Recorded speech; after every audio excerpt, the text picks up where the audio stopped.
Can you imagine if you attended a school that literally had no books? You didn't have any computers at all. No internet. You didn't have a library. What will your life be like right now? I don't think you'll be able to do what you do today without the quality education that you have received. I believe that education is supposed to feed into the imagination of a country. Without education, there's no moving forward. That's how important quality education is for every single child out there in Africa. Hi, I'm Tonson Sango. I was born in Jos, Plateau State, Nigeria. My name is Precious Sango. I'm Chuman Sango. So I went to school in Asaba, which is near Okpanam. So I went to a school called Benita International School.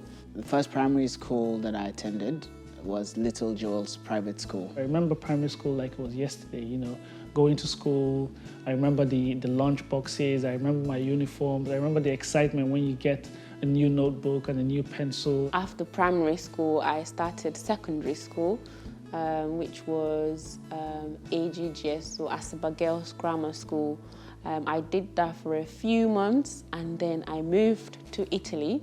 When you come to the UK and you begin to write essays and you begin to submit it through Turnitin, you realize that actually you're way off, from the kind of standards that you need to succeed in the global world. The school experience was different. They had desks. I had my own desk. In the school, we had books. They had a library. I think the main thing that I really, really learned about that was they taught you how to learn. And then I came to the University of Kent, where almost a year later I met Tonson and his brothers, and I guess the rest is history, sort of. And today we're able to use the skills we've acquired to start up an organization that now has delivered 1 million books to countless students and teachers across Africa. Working with your family is it's a bit of a mixed bag because one, you don't, they know you, you know them, you don't need to adapt too much to each other. As far as working with family, it's a blessing and a curse at the same time. I think it's more of a blessing. On the other hand, they know you.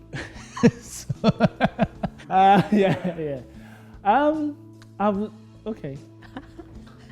My brother in Nigeria is Gideon Sango. My name is Gideon Damishi Sango. I am from Plateau State, Nigeria. He handles a bit of our digital marketing. My role at Books2Africa at the moment, I am Director of Marketing.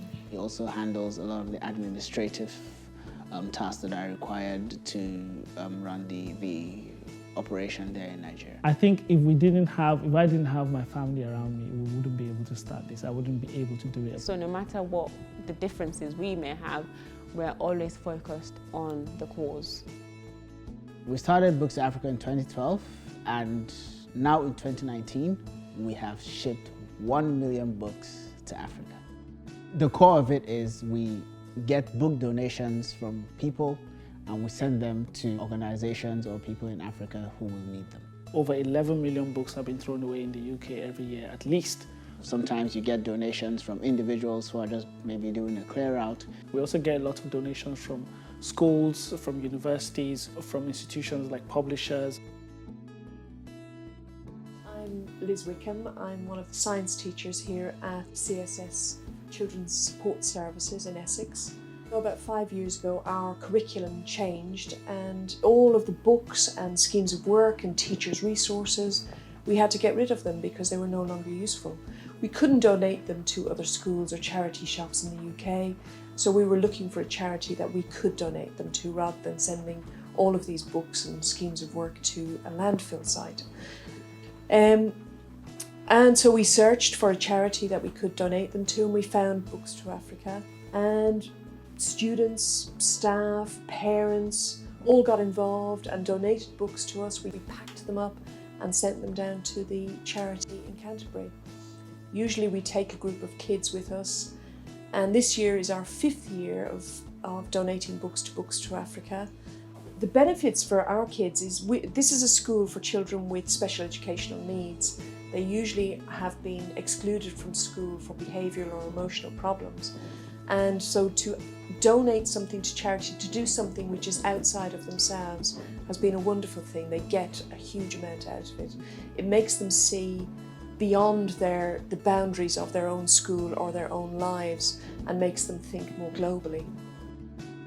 So once our volunteers check the books and the books are ready to go, we still need funding to ship them to the people that need books. So we send it to port, and then the books have to be cleared, and then the books have to be transported. It's quite a process. We rely on sponsors, corporate sponsors and individual sponsors to fund the shipments. We've had companies like 90, we've had companies like Macmillan Education, we've had companies like Universal Channel who have sponsored container shipments in the past. So 7 years after we started Books2Africa from scratch, we've done our 1 millionth book to Africa.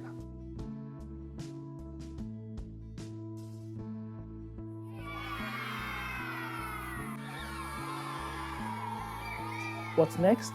We want to do 1 million books every year. Now, to do that, we need sponsors. We need people who will fund these shipments of books to Africa. And that's where you can help us.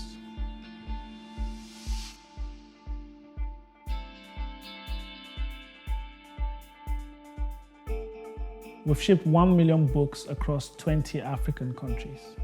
And we aim to ship 1 million books every year. This means shipping 50 containers to Africa every year. Each container is carrying at least 20,000 books. That's 20 tons. We can fund this by 2,000 people giving £10 a month, or 50 companies who will commit to send 1 container, and we can send 1 million books every year.